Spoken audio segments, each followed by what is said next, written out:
Բարև ձեզ, այսօր նայում էի երկրի վարչապետի և հեծի կառավարչի վիդեոն, որտեղ նրանք խոսում էին ինչ խնդիրներ կա հեծում և ցանկություն առաջացավ ներկայացնել այլընտրանքային տեսակետը, իրականությունը, որպեսզի դուք բոլորդ հասկանաք, թե ինչից էին խոսում, ինչն էր ճիշտ, ինչը սխալ։ Իմ հետ կլինի պարոն Սողոմոնյանը, հեծտնօրենների խորհրդի ղեկավարի խորհրդական, ողջույն, Նիկոլ ջան, ոնց եք։ Նարեկ ջան, լավ եմ, դուք լավ եք։ Եկեք անցնենք գործի։ Հիմա մենք ձեզ կներկայացնենք, թե ինչ է խոսել Նիկոլ Փաշինյանն ու Ռոմանոս Պետրոսյանը, եւ նաեւ կներկայացնենք, թե որն է իրականությունը։ Ինչու ենք էսի անում մենք, որովհետեւ երբ նայում ես վիդեոն, դու sense կասկած է առաջանում մոտդ, սկսում ես կասկածել, կարող է մի բան է ինչի։ Ուզում եմ կետ առ կետ անցնենք, որ բոլորը տեսնենք, թե որտեղ մի բան է ինչի։ Ի սկզբանե բարձր ղեկավարության, մասնաճյուղի տնօրենների, գլխավոր տնօրեն եւ տեղակալների արքայավճարները վերջիններիս կամովին հրաժարվելու արդյունքում մի քանի տասնյակ միլիոն դրամի խնայողություններ ձևավորվեցին։ Առաջինը պատում են նրա մասին, որ հեծում աշխատավարձերը ցածր են ու իրենք ստանալով Սամվել Կարապետյանի կողմից աշխատավարձ, պարգևավճարներից հրաժարվել են եւ հնարավորություն են ստեղծել աշխատավարձ բարձրացնել։ Հարգելի հայրենակիցներ, հեծում աշխատավարձը որոշում է հանրային ծառայությունների կարգավորող հանձնաժողովը, որը արգելում է ավելի բարձր աշխատավարձ վճարել։ Նույն բեցում, նույն աշխատավարձն է, եթե դուք այդպիսի լավ տրամադրվածություն ունեք մարդկանց հանդեպ, որ ուզում եք աշխատավարձ բարձրացրեք, բեցում ինչու աշխատավարձը նույն չափ, ինչքան հեծում։ Որտեվ նույն հանրային ծառայությունների կարգավորող հանձնաժողովն է որոշում։ Ասեմ ավելին, ի տարբերություն բեցի, հեծում վերջի տարիների ընթացքում Սամվել Կարապետյանը իր անձնական միջոցներից 11 միլիարդ դրամ է հատկացրել ավելյալ աշխատավարձ տալու համար կամ աշխատավարձը մարդկանց բարձր պահելու համար, որը ոչ մի սակագնի հետ կապ չունի, իր միջոցներից է։ Այսինքն նրանք խոսում են նրա մասին, որ հեծում ղեկավարության աշխատավարձը բարձր է, աշխատակիցների աշխատավարձը ցածր է, ուզում եմ ձեզ տեղակ պահել, որպեսզի հակադրություն ստեղծեն, ինչպես միշտ իրանք ղեկավարություն եւ անձնակազմ հակադրություն են ուզում ստեղծեն, ուզում եմ ձեզ տեղակ պահել, որ իրենք թող բեցով զբաղվեն, բեցում էլ նույն վիճակն է, բեցը պետական է, իրենցն է, բայց բեցում ինչու չեք փոխում, հեծում եք փոխում։ Միակ նպատակը ձեր ուղղակի արդարացնելն է, խլելը։ Ավելեմ, այդ աշխատավարձը ձևավորվում է հատուկ հանձնաժողովի, հանրային ծառայությունների կարգավորող հանձնաժողովի հաստատած մեթոդոլոգիայով, որը գիտականահենք մեթոդոլոգիա է, այսինքն ամեն անգամ այդ աշխատավարձը չի հաշվարկվում տարբեր ձև, այդ նույն մոտեցումն է, թե բեցում, թե ատոմականում, թե մնացած տեղերում, որոնք որ համարում են բնական մենաշնորհի սուբյեկտ, ունեն լիցենզիա եւ գտնում են պետական հանրային ծառայությունների կարգավորող հանձնաժողովի ներքո։ Իմիջիայլոց մի նրբությունն էլ ասեմ,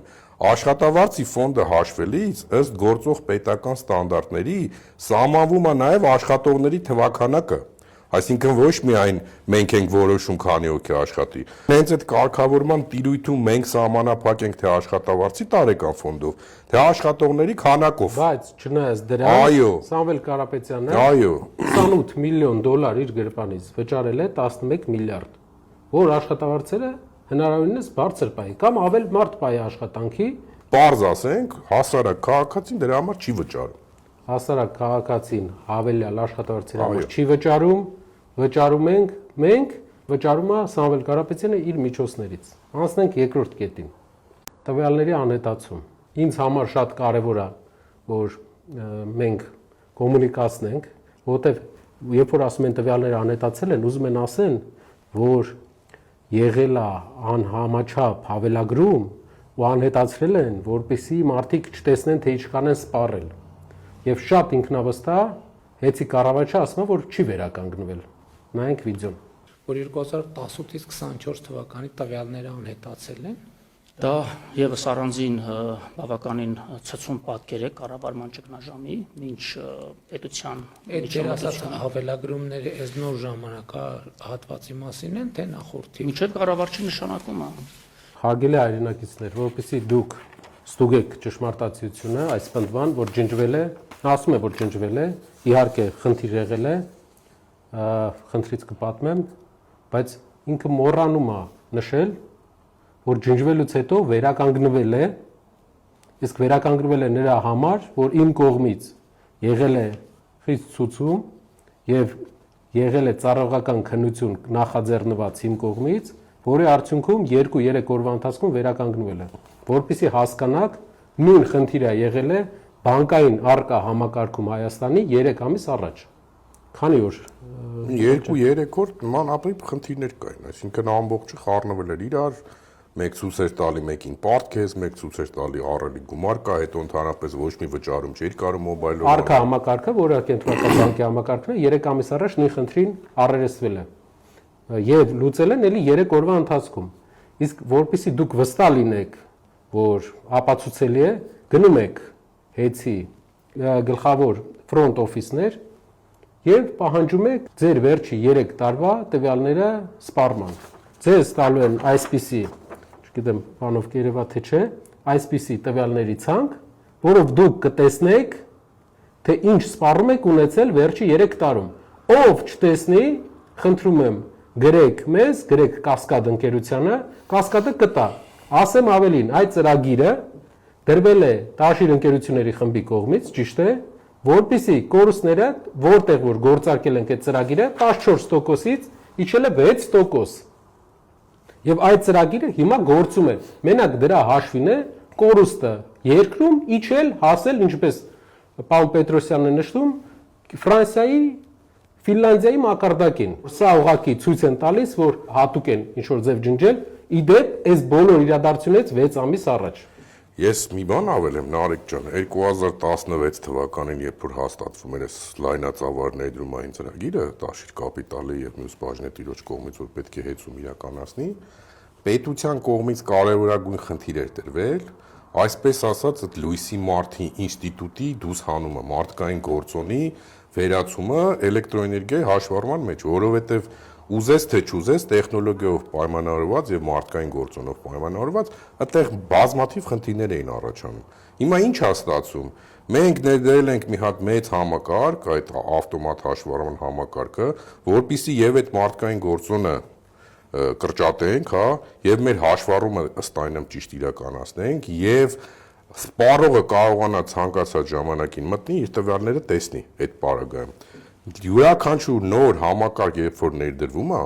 ինքը որոշակի նաև կիրառական փորձնական փուլ պետք է անցնի։ Հիմա եթե համեմատում ենք սա արկայի հետ, որ արկան երկար տարիներ աշխատող համակարգը ու մեր նոր ներդրած համակարգի հետ,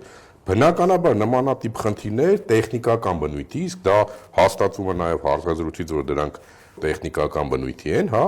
դրանք կարան լինեն։ Եվ մի կարևոր կտոր եմ ուզում ստեղ մատնանշեմ, հա, թե բանկային համակարգը, թե այս բնական մենաշնորհների համակարգը, երկուսն էլ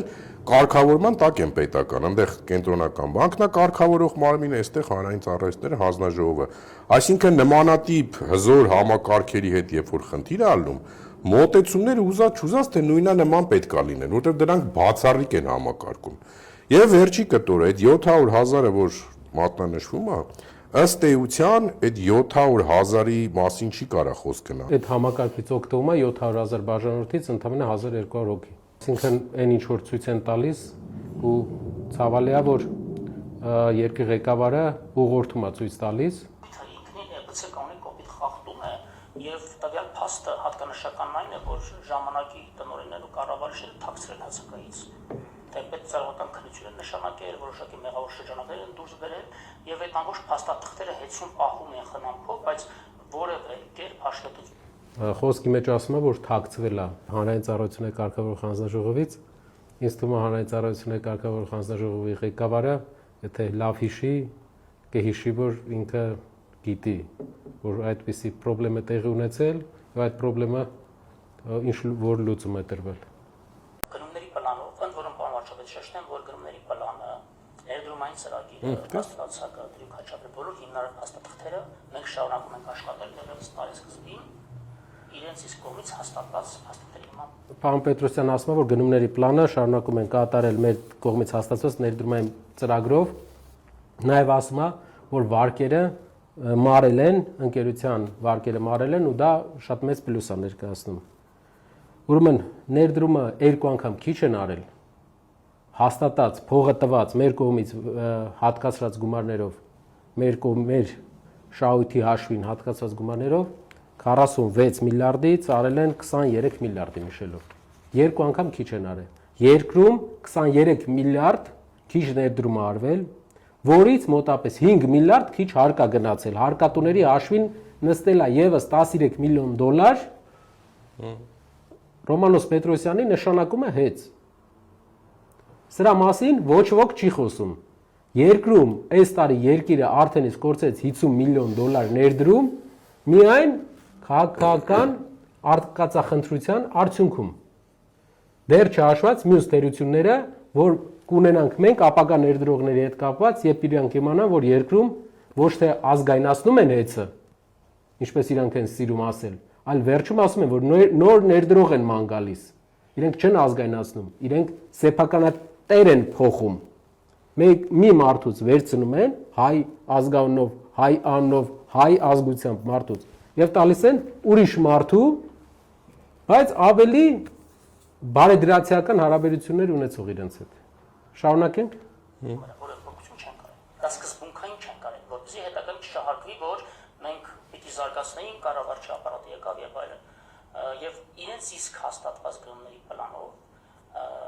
օրինակ կցորդիչների դա որոշակի դետալ է, որը որ մալուխային գծերի վթարների ժամանակ կիրառվում է եւ հազարավոր, եթե ոչ տասնյակ հազարավոր կցորդիչներ են օգտագործում տարեկան ցանցում վերանորոգման աշխատանքներ իրականացնելիս։ Գնման արդյունքում 128 միլիոն դրամ գնումների պլանում դրված նույն քանակի, նույն տեղունտագրով ապրանքը ձեռք բերեցինք ընդամենը 58 միլիոն դրամով։ 70 միլիոն դրամ միայն խնանենք այդ գործարկում։ Ընդ որում մեկ հատկանշական օրինակ ձեզ բերեմ, ուժային մալուխի նույն տեսակի, նույն խմբի պատկանող միավոր գծամետրը 30,000 դրամ գնումների պլանում դրված, կոնկրետ երկու օրինակ բերվեց, առաջինը կցորդիչների, որ 120 միլիոն առաջվա գնից իջել է 50 միլիոն։ Շատ լավ թիվ է, առաջի տպավորությունն է, որ մարդիկ էժան փաստորեն երկու անգամ թանկ են առնում։ Ուրեմն ուշադրություն մի հատ հարց, որ երկրից է գնվել այդ նոր կցորդիչը։ Ինչ է կցորդիչը, որ դուք հասկանաք։ Կցորդիչը դա մալուխային գծերի միացնող սարքն է, որը մալուխի գնի համեմատ շատ փոքր գին ունի։ 50,000 դրամ, 30,000 դրամ, բայց ինքը, եթե որակով վատ է լինում, ամբողջ մալուխը խփում է։ 30,000 դրամ ավել պակաս վճարելու պատճառով դու վտանգ ես ունենում քաղաքի մեջի մալուխները, որ խփում են, երևի 50%-ը խփում են կցորդիչի պատճառով։ Գնել են չինական կցորդիչներ, չինական, մենք կարող ենք, կա գրիչ, կա Չինաստանից բերած գրիչ ու Հայաստանում արտադրած գրիչ։ Մենք գիտենք, որ գրիչը դեռ տարբերությունը որակական կարող է շատ չլինի, Չինաստանից կարող են գնել 10 անգամ ավելի էժան գրիչ, որը կծառայի 3 օր։ Եթե հայկական կամ ուրիշ երկրից ֆրանսիական, ասենք դյուպոն գրիչ է գնում, կծառայի 15 օր կամ մի ամիս։ Նույնն էլ կցորդիչների մեջ։ Նույնը օրինակ կարող ենք բերել տարբեր մեքենաների օրինակներով։ Եթե որակական առումով դու գնում ես չինական կցորդիչ, որտեղ շահում ես ընդամենը տարվա կտրվածքով 50 միլիոն դրամ, 60 միլիոն դրամ։ Տարվա ընթացքում դու տեղադրելուց հետո 2-3 տարվա ընթացքում կցորդիչները սկսում են խփել։ Ու 30,000 դրամ էկոնոմիայի պատճառով դու ժամերով 3 ժամ, 4 ժամ մարդկանց անջատված ես թողում էլեկտրականությունը։ Որակական տարբերությունը անջատումների ու ոչ անջատումների նրա մեջ է, որ կցորդիչները ու մի քանի այլ բաներ որակյալ պետք է առնես։ Գների տարբերությունը հաշվի առնելով անգամ պետք է որակյալ առնես։ Չինական մենք կարող ենք բերել չինական ամենաէժանը եւ չունենալ որակական լավ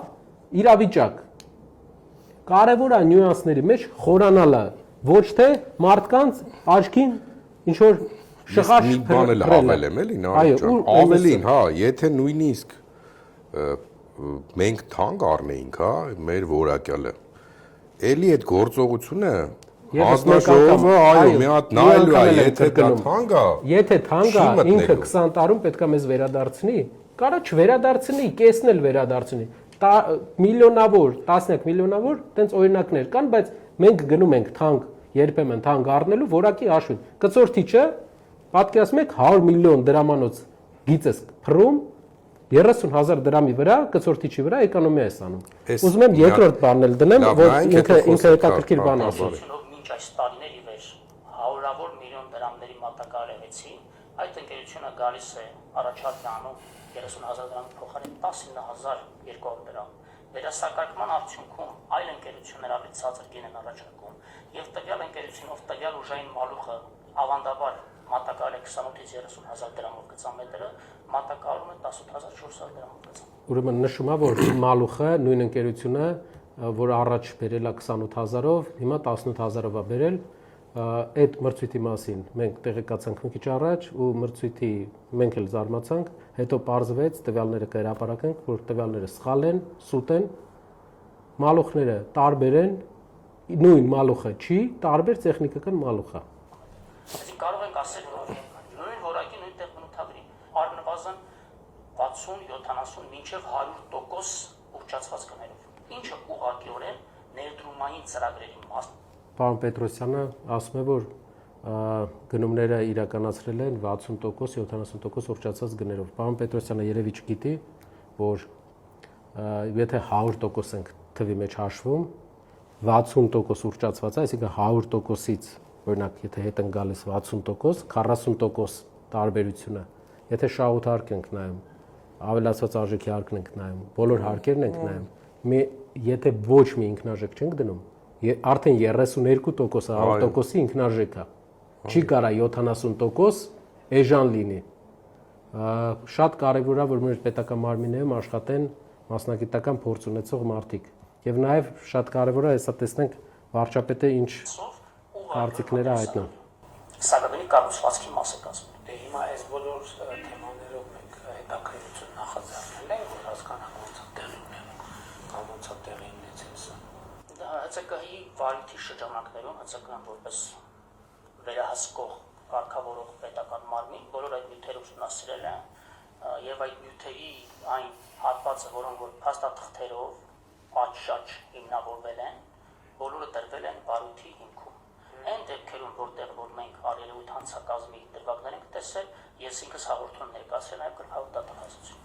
Հիմա փաստորեն ստացվում է, որ կցորդիչը, որը կարող էր իհարկե շուկայական գինը որոշակի փոփոխություններ կարող է ունենալ, բայց պլյուս 10%, 20% եւ այլն։ Այսինքն որ կարող էր ձեռք բերվել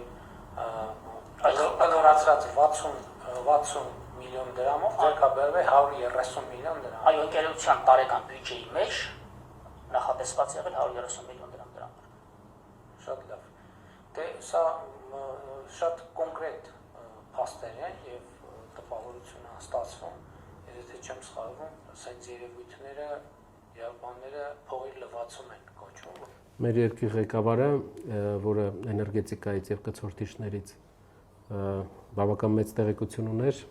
եւ հասկացավ տարբերությունը կցորդիչների, որ 50 միլիոն դրամ եւ 120 միլիոն,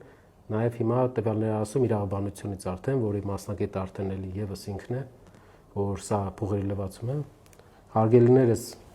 մեր ընկերությունը իր միջոցներով գնում է կատարել, մենք մեր գումարը դրել ենք, գնում ենք կատարել։ Մեր փողն է։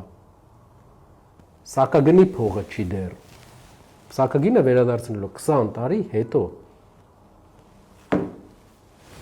Կամ վարչապետը չի խորանում, կամ խորանում է, մտածում է հասարակությունը չի խորանում, որովհետև մի քիչ բարդ ոլորտ է։ Իսկ ինչ վերաբերում է փողերի լվացմանը, ինձ թվում է փողերի լվացում շատ տեղեր կտեսնենք, օրինակ տարբեր կուսակցություններ կան, որոնց անդամները տեղյակ չեն, որ այդ կուսակցությանը գումար են փոխանցել։ Օրինակ լրատվականներ կան, որ զանգում են այդ կուսակցության անդամներին, օրինակ իշխող։ Եվ հարցնում են, ասում են դու տեղյակ եք, որ գումար եք փոխանցել ձեր կուսակցությանը, ասում են ոչ։ Այ դա է փողերի լվացում։ Իսկ ձեր նպատակը ոչ թե փողերի լվացումն է կամ արդարության վերականգնումն է, այլ ուղղակի մի քանի ամիս ավել Սամվել Կարապետյանին պահել կալանավայրում, որպեսզի կարողանաք ընտրվեք։